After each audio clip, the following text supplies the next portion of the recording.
Pentingnya pemeriksaan kehamilan antenatal care atau ANC.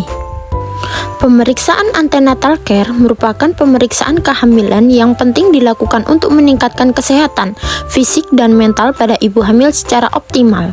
Contohnya, mampu menghadapi masa persalinan, nifas, persiapan pemberian ASI secara eksklusif. Antenatal care dilakukan minimal 6 kali selama masa kehamilan, 1 kali pada trimester pertama, 2 kali pada trimester kedua, dan 3 kali pada trimester ketiga. Tujuan ANC memantau proses kemajuan kehamilan untuk memastikan kesehatan ibu serta tumbuh kembang janin. Selanjutnya, mengetahui adanya komplikasi kehamilan yang mungkin terjadi saat kehamilan sejak dini, termasuk adanya riwayat penyakit dan tidak pembedahan. Meningkatkan serta mempertahankan kesehatan ibu dan bayi.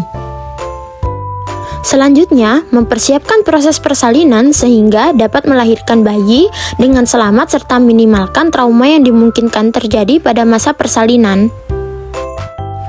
Lalu, menurunkan jumlah kematian dan angka kesakitan pada ibu. Dan mempersiapkan peran sang ibu dan keluarga untuk menerima kelahiran anak agar mengalami tumbuh kembang dengan normal. Mempersiapkan ibu melewati masa nifas dan memberikan ASI eksklusif pada bayinya. Apa sih kehamilan risiko tinggi itu?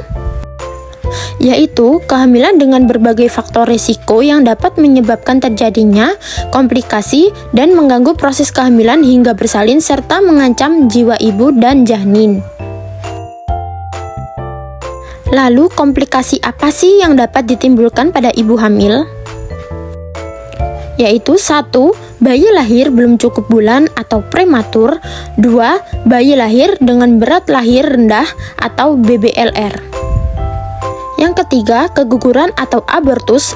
Yang keempat, persalinan tidak lancar atau macet. Yang kelima, perdarahan sebelum atau sesudah persalinan. Yang keenam, janin mati di dalam kandungan. Ketujuh, ibu hamil atau ibu bersalin meninggal. Kedelapan, keracunan kehamilan atau kejang-kejang. Ibu hamil dengan resiko tinggi. 1. Terlalu muda hamil kurang dari 16 tahun. 2. Terlalu lambat hamil kawin lebih dari 4 tahun. Terlalu lama hamil 1. Lebih dari 35 tahun. 3. Terlalu cepat hamil lagi kurang dari 2 tahun. 4. Terlalu lama hamil lagi lebih dari 10 tahun. 5. Terlalu banyak anak 4 atau lebih. 6. Terlalu tua umur lebih dari 35 tahun.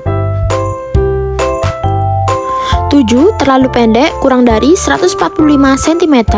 8. Pernah gagal kehamilan. 9. Pernah melahirkan dengan tarikan tang atau vakum diberi infus atau transfusi. 10. Pernah operasi sesar. 11. Penyakit pada ibu hamil, contohnya kurang darah, malaria, TBC, jantung, kencing manis, penyakit menular seksual seperti HIV. 12. Bengkak pada muka atau tungkai dan tekanan darah tinggi. 13. Hamil kembar air. 14. Bayi mati dalam kandungan. 15. Kehamilan lebih bulan. Yaitu juga mengalami letak sungsang, letak lintang, perdarahan dalam kehamilan ini, dan mengalami preeklamsia yang berat. Apa saja sih tanda bahaya kehamilan pada ibu hamil? 1. Perdarahan pada hamil muda maupun hamil tua. 2. Air ketuban keluar sebelum pada waktunya. Ketiga, bengkak di kaki, tangan atau wajah disertai sakit kepala atau kejang. Yang keempat, mengalami demam atau panas yang tinggi. Yang kelima, muntah terus dan tidak mau makan. Yang keenam, bayi di kandungan gerakannya berkurang atau tidak bergerak sama sekali. 6 masalah tersebut bisa menyebabkan keguguran atau kelahiran dini prematur yang membahayakan ibu dan bayi, maka segeralah bawa ke petugas kesehatan didampingi oleh suami ataupun keluarga. Apakah kehamilan risiko tinggi dapat dicegah? Kehamilan risiko tinggi bisa dicegah bila gejalanya ditemukan sedini mungkin sehingga dapat dilakukan tindakan antisipasi dan perbaikan. Apa yang dapat dilakukan untuk menghindari bahaya kehamilan risiko tinggi itu? Yang pertama, mengenali tanda-tanda kehamilan risiko tinggi. Kedua, menunda kehamilan pertama agar tidak kurang dari 20 tahun. Tiga, menghindari kehamilan lagi jika ibu usianya sudah lebih dari 35 tahun. Yang keempat, merencanakan jumlah anak agar tidak terlalu banyak. Yang kelima, ibu menghindari jarak kehamilan terlalu dekat. Yang keenam, ibu harus rutin memeriksakan kehamilan secara teratur kepada tenaga kesehatan.